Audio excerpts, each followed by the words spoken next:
Hi friends, காலையில் ஒரு rescue கால் வந்திருந்தது.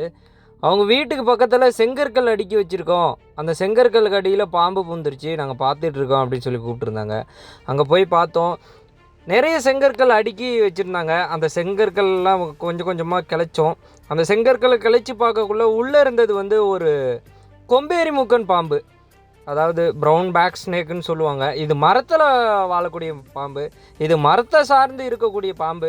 ஏதாவது ஆகாரம் தேடி இந்த மாதிரி கீழே இறங்கக்குள்ளே நம்மளை மாதிரி மக்களை பார்த்து பயந்து இந்த இடத்துல தஞ்சம் அடைஞ்சிருக்கும். இந்த பாம்புனால் எந்த ஒரு பாதிப்பும் இல்லை. இந்த பாம்பு ஒரு நஞ்சற்ற பாம்பு, அதாவது நான் வெனமஸ் ஸ்னேக்குன்னு சொல்லுவாங்க. இந்த பாம்பை பார்த்தா தயவு செய்து அடிக்காதீங்க. இந்த பாம்பை வச்சு நிறைய கட்டுக்கதை சொல்லுவாங்க. இது கடித்தா இறந்தவரை சுடுகாட்டுவரிலும் பார்க்கும் அப்படின்னு சொல்லி நிறைய கட்டுக்கதை சொல்லுவாங்க. அதெல்லாம் சும்மா. தயவுசெய்து இந்த மாதிரி பாம்புகளை பார்த்தா அடிக்காதீங்க. உங்கள் நியர்பையில் இருக்க ஃபாரஸ்ட் டிபார்ட்மெண்ட்க்கோ இல்லை ஃபயர் டிபார்ட்மெண்ட்க்கோ கால் பண்ணிங்கன்னா கண்டிப்பாக ரெஸ்க்யூ பண்ணிக்குவாங்க. அதே மாதிரி வீட்டு ஜன்னலை சார்ந்து ஏதாவது மரக்கலைகள் இருந்தால் அதை அரைக்கிருங்க. ஏன்னா இந்த மாதிரி பாம்புகள் அந்த மரக்கலைகள் மூலியமாக வீட்டுக்கு ட்ராவல் ஆகி வரும். அதனால் சேஃபாக இருங்க.